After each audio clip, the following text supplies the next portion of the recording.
16व्या वर्षी तिचं लग्न झालं आणि लग्नानंतर तिला पहिल्यांदाच पाळी आली.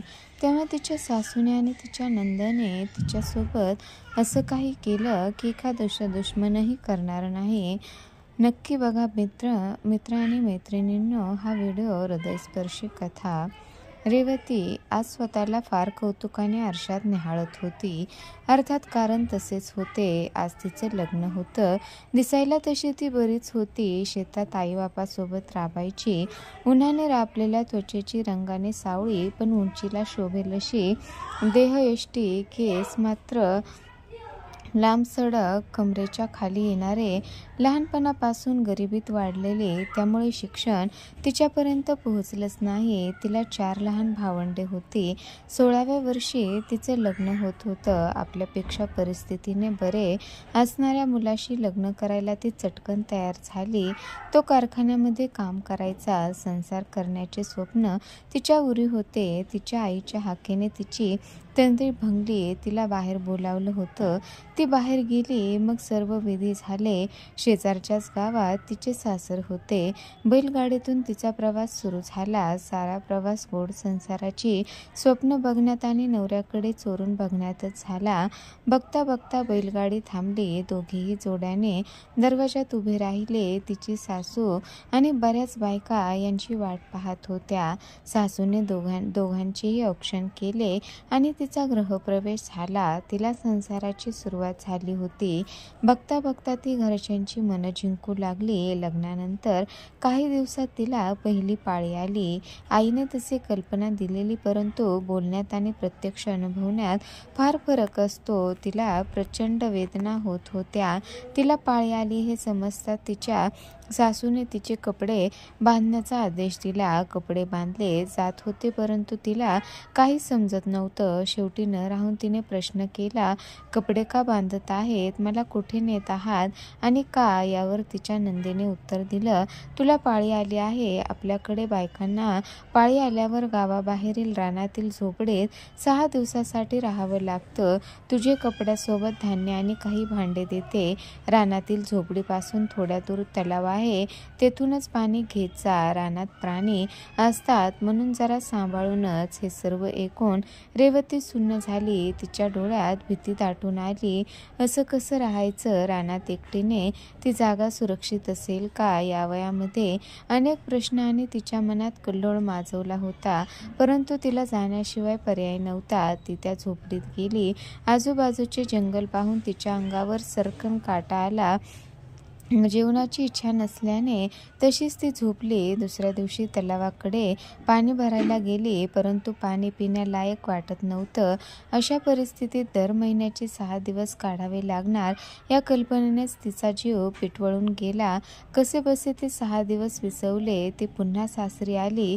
तिचा संसार मस्त चाललेला. बघता बघता 1 वर्ष झालं. तिच्या घरी सुखाची चाहूल लागली. सारं घर आनंदून गेलं. तिला मुलगी झाली होती. पहिली बेटी धनपेटी म्हणून सासऱ्याने तिचे स्वागत केलं. तिच्या संगोपनात रेवतीही हरवून गेली. लहान मुलं असतात तशी गोड, सोबत सुख आणि समृद्धी आणणारी. 2-3 वर्षातच रेवती पुन्हा एकदा आई बनली. यावेळी मुलगा झाला. तिची सासू भलतीच खुश झाली होती. त्याचेही घरात प्रचंड लाड होऊ लागले. वर्षामागून वर्ष सुरू झाले. रेवतीची दोन्ही मुलं मोठी झाली. अचानक तिचा नवरा काम करत असलेला कारखाना बंद पडला. नियतीच्या या घाताला तोंड देणे फार कठीण होत होतं. तिच्यासह तिच्या परिवारासाठी तिच्या नवऱ्याने आई, बायको आणि मुलासमवेत शहरात जाऊन राहण्याचा निर्णय घेतला. राहतं घर त्यांनी सोडलं. शहरात येऊन इमारतीसाठी ते मजुरी करू लागले. तिने मात्र दोन्ही मुलाच्या शिक्षणात खंड पडू दिला नाही. साऱ्या मजुरासह ते बांधकामाच्या ठिकाणी राहू लागले. नव्याने रेवतीने संसाराला सुरुवात केली. तिची मुलगी मोठी झाली होती. दुष्ट लांडग्याची नजर तिच्यावर पडली. ती रेवतीकडे तक्रार करत असे, परंतु नेहमी तिला दुर्लक्ष करण्याचा सल्ला देत होती. तिची मुलगी 15 वर्षाची झाली. अचानक शाळेतून रडत रडत ती घरी आली. रेवतीने कारण विचारल्यावर पोट आणि कंबर फार दुखत आहे असं ती म्हणाली. त्या दिवशी संध्याकाळी तिला पाळी आली. सासूने तिला घराबाहेर राहायला सांगितलं. वयात आलेल्या आपल्या मुलीला असं बाहेर ठेवून कोणालाही ते पटण्यासारखं सारखं नव्हतं. दुष्ट लांडके लसके तोडण्यासाठी बसलेले असतात हे ती पुरेपूर जाणून होती. रेवती तिच्या सासूला विनवण्या करू लागली. तिची सासू मात्र निर्णयावर ठाम राहिली. आता मात्र रेवती पेटून उठली. ती सासूला प्रत्युत्तर देऊ लागली. आपल्या आईला भांडते हे पाहून तिच्या नवऱ्याने तिच्यावर हात उचलला. संसारापेक्षा तिला तिच्या आई मुलीची इज्जत महत्त्वाची वाटली आणि ते योग्यही होतं. मुलाला आणि मुलीला तसेच घेऊन ती घराबाहेर पडली. सासू आणि नवऱ्याला न जुमानता कसेही करून मुलांना वाढवायचे हे स्वप्न डोळ्यात घेऊन ती चालू लागली. एक अनोळखी परंतु तेजोमय वाटेत. मित्रांनो, पाळी म्हणजे स्त्रीचा एक महत्त्वाचा घटक आहे.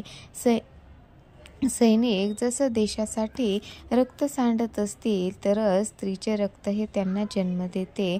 परंतु अजूनही समाजात पाळी हा शब्द उच्चारताना लाज बाळगली जाते. अजूनही कथेत सांगितल्याप्रमाणे अशा प्रकार घडतात. त्यांना आळा बसवणं गरजेचं आहे. त्या दिवसात ती कोणकोणत्या परिस्थितीला सामोरे जाते हे तीच जाणते. असंख्य वेदनाशी ती लढत असते. अशा वेळी तिला मायेची ऊब हवी असते.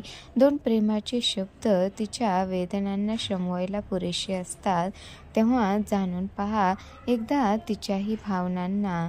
रेवतीने स्वतःच्या मुलीला बाहेर जाऊ दिलं नाही, कारण की तिला माहिती होतं तिनं त्या वेदना अनुभवल्या होत्या.